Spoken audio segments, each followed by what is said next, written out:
The Giantess arrived on a Tuesday. That was how Marcus would always remember it. Not by the date, not by the season, but by the dull, unremarkable fact that it was a Tuesday. The most forgettable day of the week. The day when nothing important was supposed to happen. Her name was Vara, and she stood 40 feet tall in the town square of Mill. Her copper-colored hair catching the afternoon light like a burning haystack. She had come from the northern highlands. She explained in a voice like rolling thunder, softened by distance, because her people were starving. A blight had destroyed their crops, their rivers had run dry. She had walked 11 days to find help, and her knees were trembling with exhaustion. The townspeople scattered like startled birdsall, except Marcus Aldrin was 23 years old, a junior cartographer who worked in the back room of a map shop, tracing mountain ranges with a fine-tipped pen and speaking to almost no one. He was the kind of man who rehearsed what he was going to say before ordering food at the tavern. He was the kind of man who crossed the street to avoid making eye contact with neighbors. His landlady described him as pleasant enough, which was the kindest thing most people managed to say. About him, he was standing at the edge of the square when Vara arrived, holding a paper bag of apples he had just bought from the market. He froze. Everyone else ran. He simply stood there, too startled to move, staring up at a being so large that her shadow covered half the square and part of the fountain. Vara looked down. Her eyes were amber and enormous, like the harvest moons, and they found him immediately because he was the only one still there. "Please," she said, and her voice was so tired it barely made the windows rattle. "I am not here to frighten anyone. I only need guidance, someone who knows the land I was told this town has." Marcus looked at the bag of apples in his hand. He looked up at her face, which wore an expression he recognized instantly, the particular anguish of someone who desperately needs to ask for something and is already braced for rejection. He knew that expression. He had worn it most of his life. Fanned then, despite everything he recognized in her, despite every instinct that should have pushed him toward kindness. He panicked. "I am sorry," he said, his voice barely audible. "I cannot help you. I just buy apples here. I do not know anything." He turned and walked away quickly, his face burning red, his heart hammering. He did not look back that night. Marcus lay in bed, staring at the ceiling. "I do not know anything," he had said that he, Marcus Aldrin, who had spent 4 years mapping the exact topography of the Northern Highlands. He who could name every river, every valley, every trade route between Millhaven and the Highland territories from memory. In the dark he had looked into the tired eyes of someone who had walked 11 days for help, and he had lied and walked away because he was afraid. He told himself it was sensible.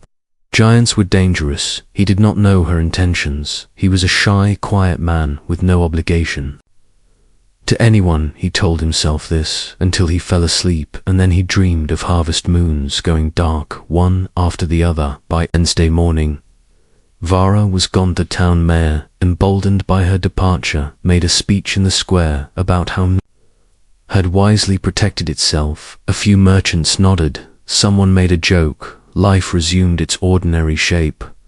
Marcus went to work. He traced a coastline. He sharpened his pens. He did not think about her. He thought about her constantly. On Thursday the 1st, Ryder came. He arrived from the north at midday, his horse wild-eyed and breathless. He went straight to the mayor's office and delivered his message in a voice loud enough that half the street could hear. The Highland villages had begun to move south.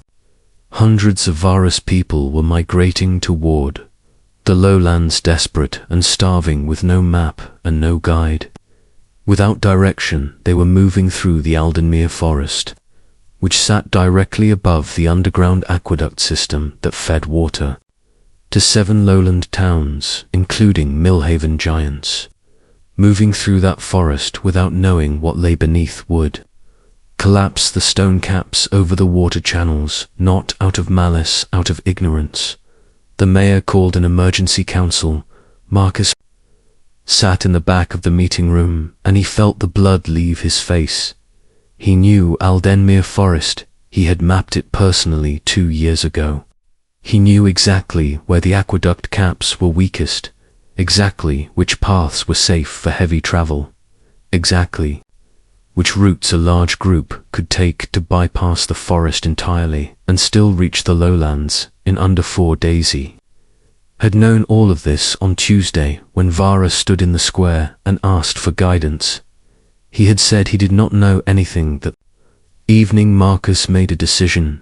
He pulled his Northern Highland maps from the cabinet, 11 sheets, detailed and precise, the best cartographic work he had ever done. He rolled them carefully and tied them with cord. He put on his coat. He told his landlady he would be back in a week, possibly less. She stared at him. He had never voluntarily gone anywhere. He walked north. He found her on the second day, camped in the foothills with her people, perhaps 60 giants in total, many of them children, who sat curled around each other like enormous cats, their ribs visible even through their clothing. Vara herself was awake, standing at the edge of the camp, looking south with an expression that mixed determination with dread. She saw him when he was still a quarter mile away. He was very small, and she was very tall, and she had good eyes. She waited until he reached her. "You are the man from the square," she said. "The one with the apples." "Yes," said Marcus. His voice was steady, which surprised him. "I lied to you. I do know the land. I know it very well. I have maps, and I know the safe paths through the forest, and I am here because I was wrong to refuse you, and because people will be hurt if I do not fix that now." Vara looked at him for a long time. "You walked 2 days to tell me this?" she asked. "Yes, you could have simply stayed home. We might have managed." "You might not have," said Marcus, "and I would have known that I was the reason why." She was quiet again. The camp behind her breathed slowly. In the dusk, the deep rhythmic sound of many large, exhausted creatures trying to rest.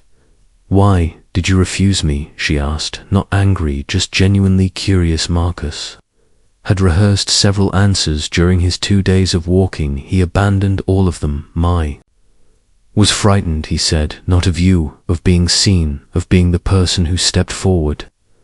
I have spent my whole life making myself small and invisible, and when you looked at me, I felt seen, and I ran from it." Vara lowered herself slowly until she was sitting on the hillside, her face now only 12 feet above his, close enough that he could see the exhaustion carved into her features. "That is a very honest answer," she said. "Is the only kind I have left," said Marcus. She reached out one enormous hand and set it on the ground beside him, not grabbing, not looming, but offering it the way you might extend a hand to someone you want to walk beside. "Show me your maps, small cartographer," she said, and there was something warm in her voice, like the sound a smile makes when it is too tired for full expression. "Show me your maps, and we will find the safe road together." Marcus unrolled the first map on her palm, the lines of the highland terrain spreading across her skin like a second set of markings. And he began to speak clearly, without rehearsing, without shrinking, for the first time in longer than he could remember it. Turned out he had quite a lot to say, and she listened to every word. And 2 days later, when the giants walked safely through the lowlands and the water still flowed, and the children laughed and pointed at the small man who knew every name of every hill, Marcus Aldrin understood something he had never quite grasped before. Courage was not the absence of fear, it was just the decision that someone else mattered more than your fear. He had learned it, late, but he had learned it.